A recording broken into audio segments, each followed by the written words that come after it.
What's up, everyone? This is Candace Cordelia here for FaceTurn with Candace Cordelia. I am sitting next to the current Warrior Wrestling Women's Champion, former NWA Women's World Champion, AEW wrestler, and all-around amazing woman, Thunder Rosa, and Drago. Drago is here with us. What's up, Drago? How are you, Thunder? How's it going? Good. I'm just getting ready for a busy, well, not in the middle of a busy day, so yeah, I'm good. Yes. I appreciate you taking time out to speak with me. And I was going to mention congratulations on your Full Gear win. I see you're rocking the shirt. How does it feel? What's going on? Well, I feel great. My nose doesn't feel that great. I ate it. Oh, wow. Yeah, but it's good. It was actually this is my second Full Gear show that I attend, and this is my fifth.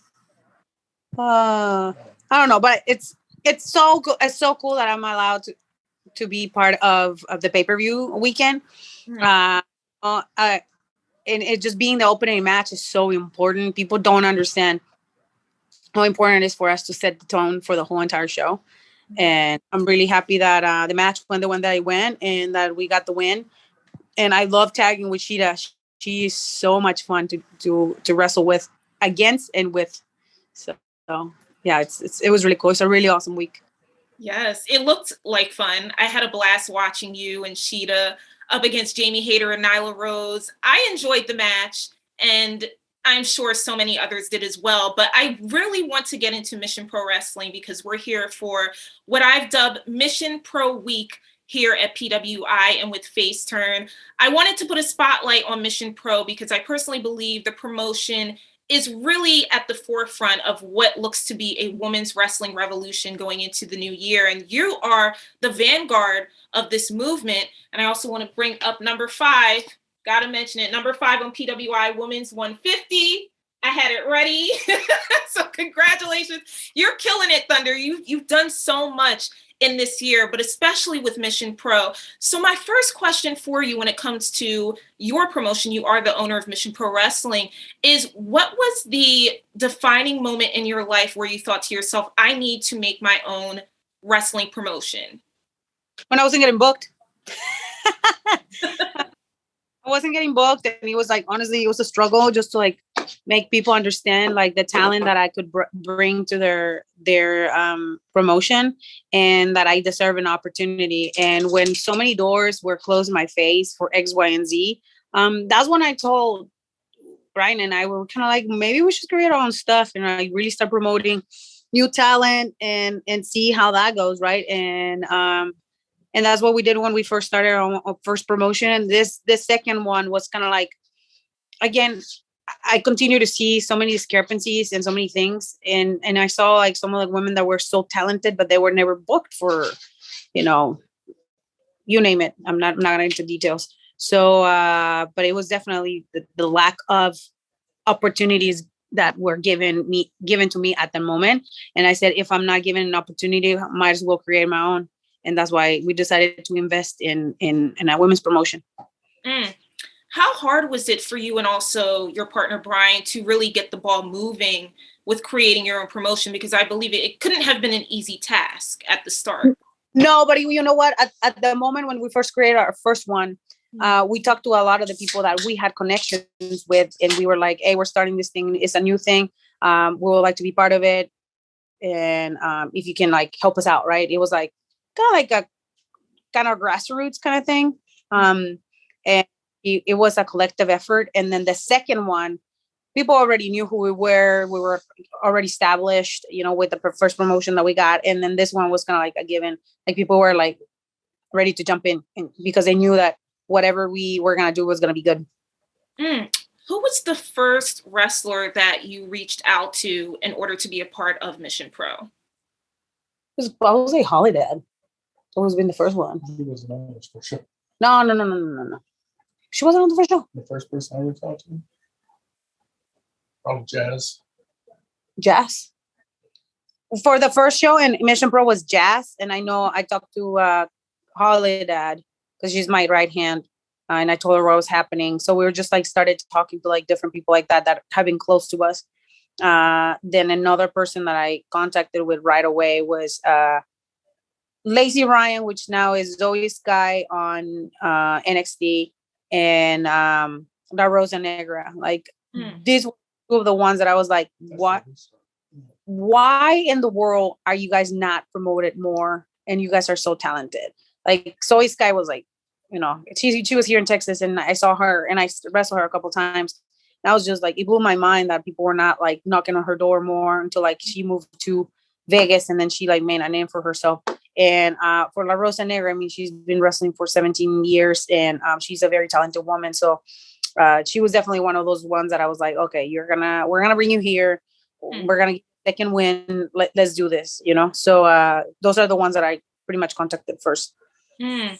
One thing that really stands out, at least to me, when it comes to your thought process in terms of wrestling, the business, is that you are really an advocate for wrestlers, no matter the gender, to really having ownership of their talent, but also ownership of their pockets, you know, having that financial awareness, financial stability, and really making sure that they're setting themselves up, not just for success as a wrestler, but for success for the rest of their lives with their pockets, with their finances. So talk to me more about that and why you feel it's so important for wrestlers to really have a hold of who they are in their craft, but also making sure that they're setting themselves up financially for the rest of their lives. I think it was COVID what really made me realize even more, because I always, you know, had that in mind that no matter what, you're always one injury away from not being able to do what you love. And like for a lot of people,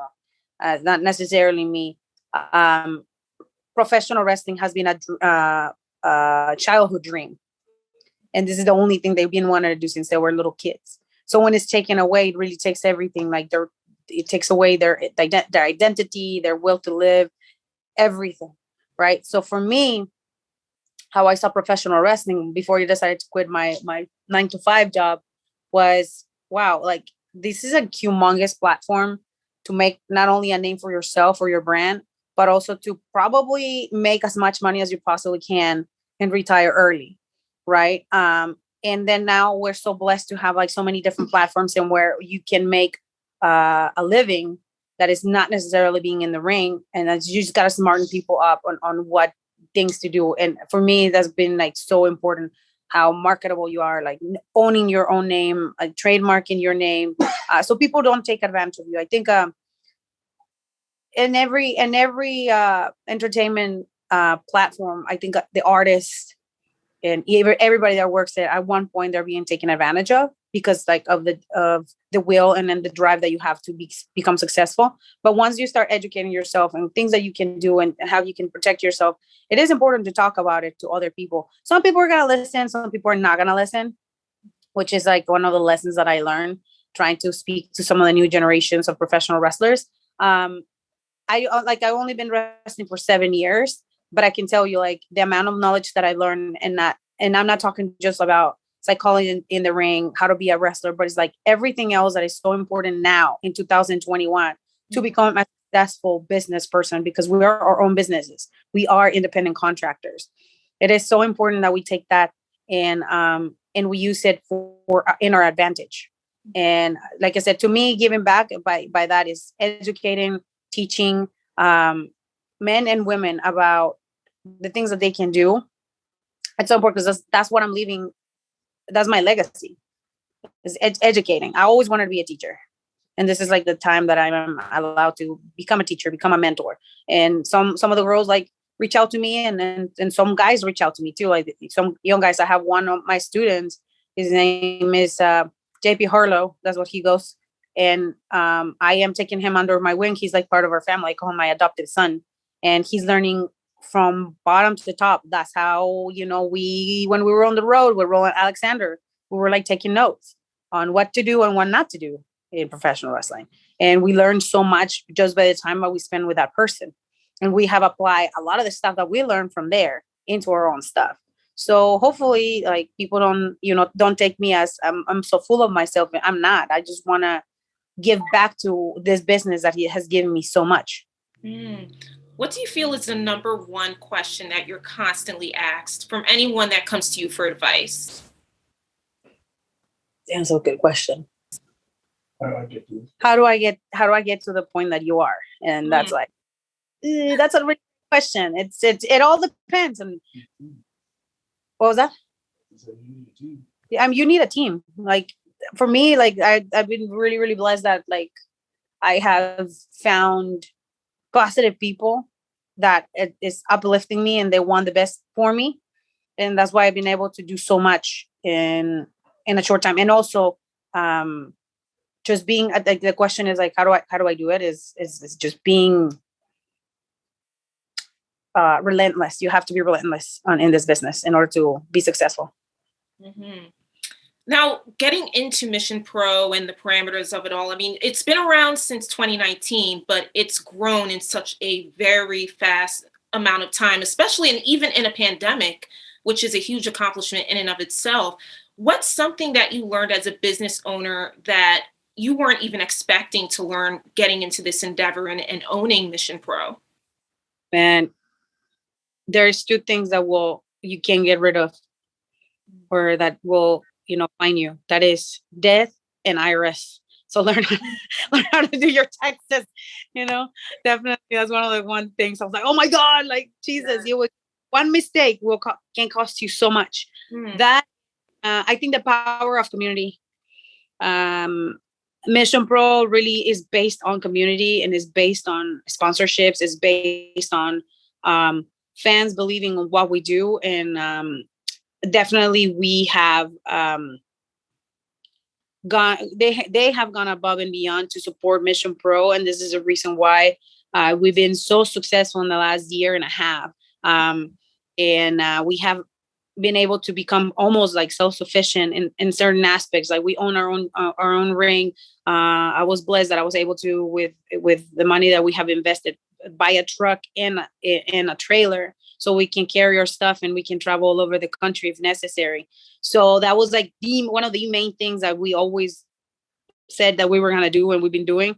The other thing is like we learn is like when you give opportunities to people, or you not give, like you provide and allow people to be successful, I think more blessings come to your way. And I think that's what we have been able to do with Mission Pro is we have directed people in the right way, and some people have gotten opportunities, and we're really happy that we were able to be part of their success, even if it's small or as big as that is. And you have a stacked roster at Mission Pro. So many women, from Holiday to Kylan King, Maddie Rankowski, Kayla Sparks. The list goes on. And how does someone get a chance to be a part of Mission Pro? What qualities do you exactly look for? Well, we're really. I will say I'm kind of picky on who we will like. We always push new talent. We always wanted to push new talent. One of the things that we ask when they come and work for us is you have to be very professional. Like we stand for the whole statement of what professional wrestling should be and should look like. If I send you an email, you need to respond to the email. If we are very straightforward, and some of the requirements that require for you to be in our show, like we wanna be able to support you and promote you, but at the same time you have to promote ourselves. I mean, to promote our products, because our product is being seen by so many different people in so many different countries. We are the most watched show in Title Match Network. They have over 3 million followers and 3 million subscribers. And I'm telling you, last time, I think it was 38 different countries that watch our show. So people are watching our product. So it is so important that when the ladies come here, that they know no egos, that egos are out the door. We're here to work. We're here to like literally to build this from the ground up. And that means ring crew, taking the ring, cleaning after themselves, teaching them all that stuff. Because I think now, this last, I would say 3-4 years, I've noticed that a lot of the stuff that was taught to me 7 years ago is not being taught, or it's kind of like well, I just come here to wrestle. I don't need to do a bunch of stuff. No, you still have to do it. You still have to respect the place that you work. This business was built, by paying your dues. And even though you still getting paid, you still have to pay your dues. So that's like, I'm a firm believer that no matter how high you are on the totem pole, you still pay your dues. And I can tell you, like, I've seen that with Chris Jericho. I've seen that with like Malachi. We've seen that with Daniel Bryan. Like, even when they're working at AEW and something needs to be done, they're the first ones to jump in ship and to pay their dues. Mm-hmm. Oh, Vicky Guerrero, like, she in our locker room is a saver. Mm-hmm. And she doesn't in the locker room. She doesn't have to do none of that stuff. She doesn't have to go above and beyond. She does that because she cares for the business. And I think it is so important that we continue to teach that to the new generations. Mm-hmm. And it's clear that you're a mentor to so many, but I'd love to know, who's your mentor? Who do you look up to in this business, and who gives you advice to keep yourself going? I am very, very close to Dustin Rhodes right now. He's been one of my main agents at AEW. Jerry Lynn, I talk to Jerry Lynn a lot. Who else I talk to a lot? Those are the main people that when I have like an issue or like I kind of like, I don't know what to do, I talk to them. And Dustin is very similar to me. And he always tells me like straight up certain things. And it's nice to like have people like that I can feel like I can go to. When I was in NWA, there was Trevor Murdoch. Every time I needed a pep talk, I'll get on the phone with Trevor and call him all the time. Mm-hmm. And but yeah, those are the ones that I go to all the time. That's beautiful. And I mentioned the women's 150, you're being in the top 5 at number 5, and it's just phenomenal to see the trajectory of when it comes to PWI and the 150, going from 50 to 100 to 150. And we've talked before, myself and my colleagues, about how hard it was to even just cap it at 150 because there's so much talent out there. What are your thoughts on women's wrestling today and going forward, in terms of how far women have come in the field and how far women have to go? Well, I definitely feel now that we're allowed to be more athletic and more do a lot of the stuff that, probably 10 years ago, many women weren't doing. And I think now the public is expecting that kind of aggressiveness and that kind of athleticism with women step in the ring. I think there's still a lot more things that it needs to be done in terms of spaces in the mainstream media and even in the independent scene. I think women deserve more spaces and when they're being booked. I still continue to see a lot of shows where there's only one women's match. And there's a lot more women that are becoming wrestlers. So the competition is tight, and you have to either be really, really good, really, really popular to like be in certain shows, or like what was that? Or otherwise you won't get an opportunity. That's why I keep preaching to everybody. You have to make yourself marketable. You have to make yourself like people. I always tell everybody that I mentor, make people want you, not all the way around. Mm-hmm. Oh, when you're wanted, you're not going to be struggling with work. But when I'm talking about being wanted, you got to do all the work. You got to do all the work that a lot of people don't want to do. And that's what's going to set you apart. And even now at the stage that I'm in my career, I want people to want me. It's like that demand. And it's just not because I'm popular, not because like I have a super cool YouTube show and all that stuff. It's because everything else that I do too was like when I step in the ring, they know they're going to get a good match out of me. They know that I'm going to elevate my opponent. They know that I come in with no ego. They know the promoter know that I'm there to work with them because I am a promoter myself too. So I know that the money that they're investing, they're going to get back. That is people need to understand. It's all about numbers. Are you drawing to the show for them to book you? If you're not, I'm not going to book you. You have to make yourself marketable. You have to know that when people are investing $700-800 for your flight, for your hotel, and for your payout, that they're going to get it back. And that means do the work by promoting yourself, telling people that you're going to be there, making yourself important, even though, like you're just in the independent team. That's so important. I always took pride on that. And I continue to do that at this point in my career, because it is so important that by the time I decide to not to wrestle or something happens, that if any case, knock on wood, I'm no longer in a main company, that I'm still have work for some years to come until I decide to like hang up the boots, So that's so important to me, and it shouldn't change for anybody. And you shouldn't be thinking that you're above anybody else too. What makes Mission Pro, in your opinion, the wrestling promotion for women to come to? Aside from all the other wrestling promotions that are catered just for women's wrestlers, what makes Mission Pro unique? We are a sisterhood. It's run by women. The camera women, the backstage is run by women. Pretty much everything is run by women. We have very few men in our show that help us. But I mean, with everything, you need men, and you need other allies to run certain things. But this one is like, when we created it like that, I remember the first promo that I cut to other girls was like, we want to create a real sisterhood. And I'm talking about, we are holding each other accountable. And that comes from like smarting each other up. And in the ring, like, nobody comes with an attitude. If somebody has an attitude, everybody checks them. And I think that's so important, because sometimes like we feel kind of like it's not our place to check other people. But I think things are not going to change until we start speaking up and like holding each other accountable and certain stuff. And having professional communication amongst each other. I think that is so important across the board. And yes, it might not be comfortable. And yes, some people might get pissed off, but I think it's important, because people need to learn their lesson, and they need to learn that you have to treat people with respect first and foremost. And I think that's one of the things that makes us different too, is like, we want everyone to be successful, everyone across the board. It's not like I have my favorites and I'm just going to push this. No, it's you come through the doors, you will be received like family. You will be, fed. You will be treated like family, just like how I was treated in my family. That's how I treat everyone that comes into the door on Mission Pro Wrestling.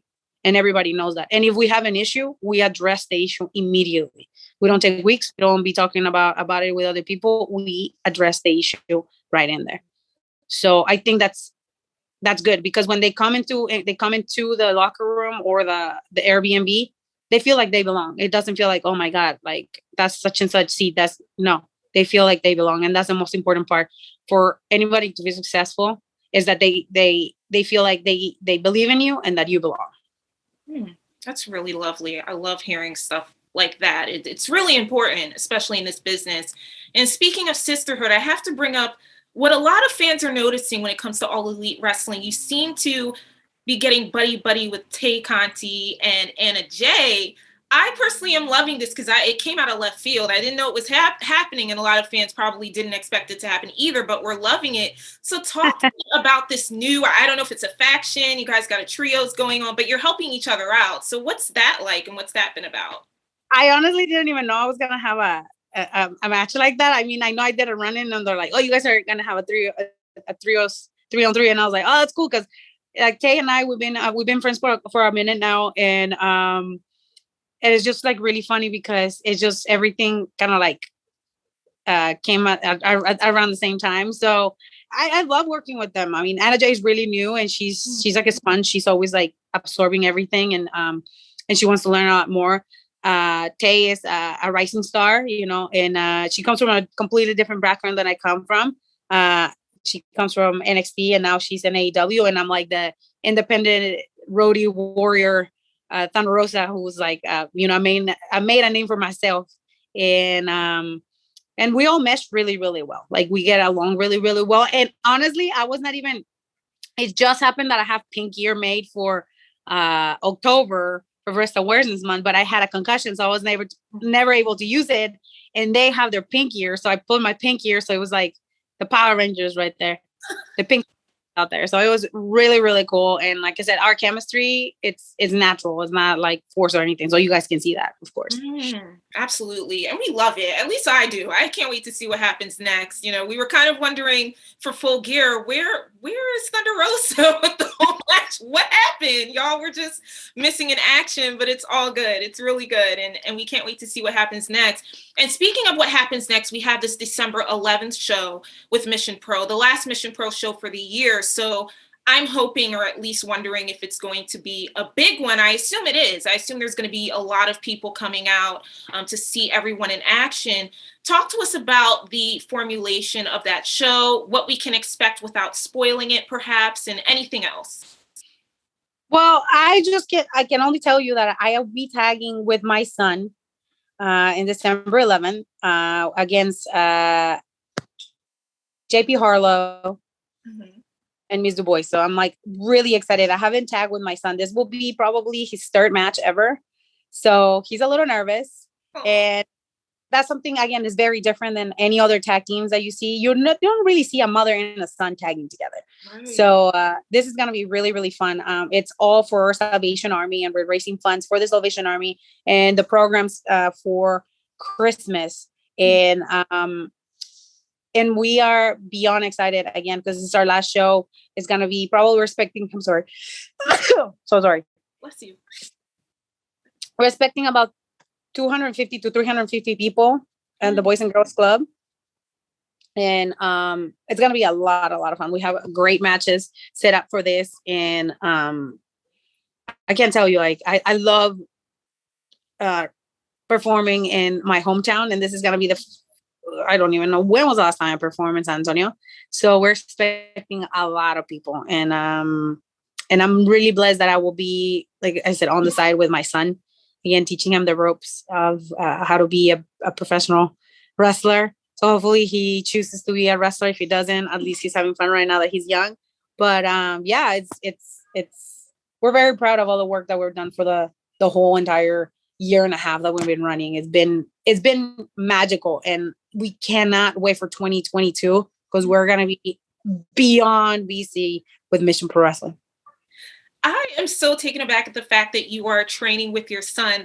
That's beautiful. That's really nice. And what is that even like, to be able to show your son, all the different moves, training, preparing for a match? How has that helped your dynamic? I mean, it is important, and he knows that being a second generation wrestler, it comes with a lot of like, well, it could be positive and negative connotations, because they're going to expect you to be just as good or even better than your parents. Mm-hmm. Right. I always tell him, like, I want people to understand that he's his own person, and he's going to do his own thing, and he has his own character in there. So when I'm teaching him, he knows that things need to be done well because he's under the microscope and the pressure is on. So he understands that part. And I think that's one of the things that kind of like keep him humble. And he knows that he needs to work twice as hard as anybody else in order to be successful. I cannot wait to see that. That is really cool. And not many second generation wrestlers can say that they have trained, with their parent, much less tagging with their parent. So that is awesome. Can't wait to see that. Speaking also of going up against folks in matches, I have to bring up, because I'm a Busted Open contributor. We know. Yeah. There he comes. Here it comes. When are you and David Lagreca going to bury this hatchet? Are we ever going to see a truce between you both, or is it just like it's never happening? Well, I mean, I guess like some people that you need to teach him a couple of lessons before they kind of like stop being idiots. And he's one of them. So as you saw, I smashed the delicious chocolate cake in his face, which he's allergic. And I cannot wait for Saturday. This is going to be a lot of fun, because all the anger that I have towards him is going to go towards Lainey Luck. So she is, man, I'm about to post something that I recorded about how I feel about her being coming back to her home turf, because she is from Texas. Mm-hmm. And I'm going to be posting it later. So I will tell you exactly how I feel about that. But last time that we set foot on a ring was a couple years ago. And that match was pretty violent. I broke a sink with my head. Mm-hmm. As she was like her butt landed on my face. I broke a sink. I almost died. We're going to be just as violent or even more the last time we saw each other. Because like there's so much bad blood between her and I, and now with her becoming David's savior, well, I don't know what's gonna happen to her or him, for that matter. Ooh, I don't know what to expect, but what I can say is it's a highly anticipated match, and we'll see. Maybe this will be the culmination of all of the bad blood, and you guys just call a truce, and it's a wrap. Maybe you join forces, but if not, I'm entertained either way. So either way, I'm entertained. So, I don't know if he's entertained. I mean, I took over his home, and that was a lot of that. I love being able to be in his own bed with his dog wife, my bestie, Violetta. Violetta and I, we're going to go and get our manicures done. We're going to go and enjoy San Antonio. She's coming and hang out with me in San Antonio on Thursday. So I'm super excited. And it's going to be a great weekend. Again, this show, November 20th, is one of our biggest shows too. And we're expecting a lot of people coming to the show to watch it live. And also we're expecting a lot of people to watch it on Title Match Network. Mm-hmm. And thank you for plugging that as well, because we have to give props to what you all are doing at Mission Pro Wrestling, and not just in wrestling, but also in the Texas scene, which has grown leaps and bounds in the past few years. So talk to me about what it's like for you to have Mission Pro have their home base in Texas and really just help that scene flourish and grow to what it is now. When we moved here to Texas in 2017, I remember telling Brian, my husband, that we were going to dominate the women's division in the state of Texas. That I remember, it was just a joke. I was like, remember the Von Erichs? I was like, yeah, I want to be like the Von Erichs of like the new generation of women wrestlers. Like when they say Thunder Rosa, is like, oh yeah, she's from Texas. I want everybody to talk about what we did for women's professional wrestling. When the first time that I came here, there was like probably 5 or 6 active wrestlers in the state of Texas. And I told Brian, there's a huge market because there's no market for women's professional wrestling. Let's change it. Let's make it the place where people want to come and wrestle. And I think in the last 5 years, as we have done, is like people are coming to Texas that, from any other places to come and wrestle. And then we are taking our show to other states to bring some of our Texas grown talent. And it feels really great that we were one of the few people that decided to invest 100% on women's professional wrestling instead of just investing on just a regular promotion, because we see the value on women athletes like anybody else does. Mm-hmm. Like, I will say. Yes, and we see the value in Mission Pro Wrestling, what you're doing in your career, and also helping the careers of others. It's such an admirable thing to do, and we salute you for that, Thunder Rosa. And we can't wait to see what your promotion all get into in 2022. But for now, we are going to direct this to the December 11th show, to the upcoming November show for Mission Pro Wrestling. Watch it on Title Match Network, everyone. You don't want to miss either. We'll see what happens with Laney Luck and David Lagreca. I mean, it sounds like some bones might be broken, some blood might be shed. It's not a lights out match, but somebody's gonna get the name tatted on their ass. It's either him or, but I'm saying it's him. He's gonna get. It says owned by TR. Thunder, and a little lightning bolt. Not to open his mouth. I know you're going to be watching this, Dave. So look, I had to ask a question. I'm doing my job.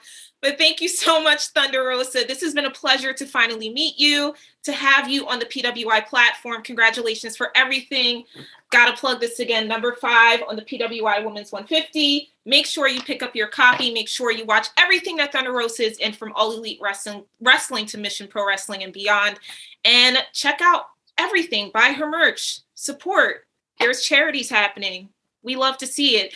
Thank you once again, Thunder, for being a part of this amazing episode for Mission Pro Week. And thank you all for watching. Stay tuned for more interviews here on FaceTurn with Candace, Cordelia. But for now, we are signing off.